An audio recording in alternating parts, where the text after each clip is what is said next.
సరే, ఇప్పటివరకు ఫంక్షన్స్ ఎలా పనిచేస్తాయో, మెమరీని ఎలా మేనేజ్ చేయాలో చూశాం. ఇప్పుడు మన చివరి, ఇంకా చెప్పాలంటే చాలా ముఖ్యమైన కాన్సెప్ట్కొచ్చాం.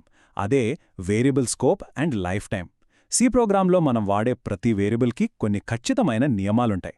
ఆ నియమాలే ఒక వేరియబుల్ని ఎక్కడ వాడగలం, ఎప్పటి వరకు వాడగలం అనేవి నిర్ణయిస్తాయి. ఈ డయాగ్రామ్ను అర్థం చేసుకోవడానికి ఒక ఇంటిని, అందులోని గదులను ఊహించుకుందాం. గ్లోబల్ స్కోప్ అనేదే మన ఇంటికి వచ్చే మెయిన్ పవర్ సప్లై లాంటిది.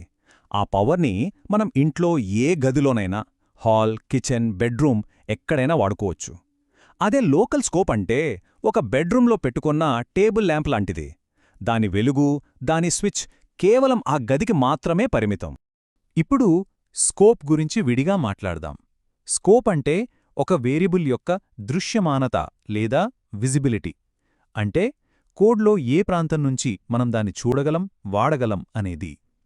మన ఇంటి ఉదాహరణలో చెప్పాలంటే, కిచెన్లో నిలబడి బెడ్రూంలోని టేబుల్ ల్యాంప్ను ఆన్ చేయగలమా? చేయలేం. అదే దాని స్కోప్. ఈ వేరియబుల్ను నేనెక్కడ వాడగలను అనే ప్రశ్నకు సమాధానమే స్కోప్. ఇక లైఫ్ టైం అనేది స్కోప్ కన్నా కొంచెం భిన్నమైనదే. లైఫ్ టైం అంటే ఒక వేరియబుల్ యొక్క అస్తిత్వం లేదా ఎగ్జిస్టెన్స్. అంటే అది మెమరీలో ఎప్పుడు పుడుతుంది, ఎప్పుడు చనిపోతుంది అనేది.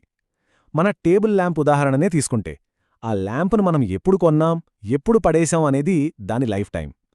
ఈ వేరియబుల్ ఎప్పుడు క్రియేట్ అవుతుంది, ఎప్పుడు డెస్ట్రాయ్ అవుతుంది అనే ప్రశ్నకు సమాధానమే లైఫ్ టైం.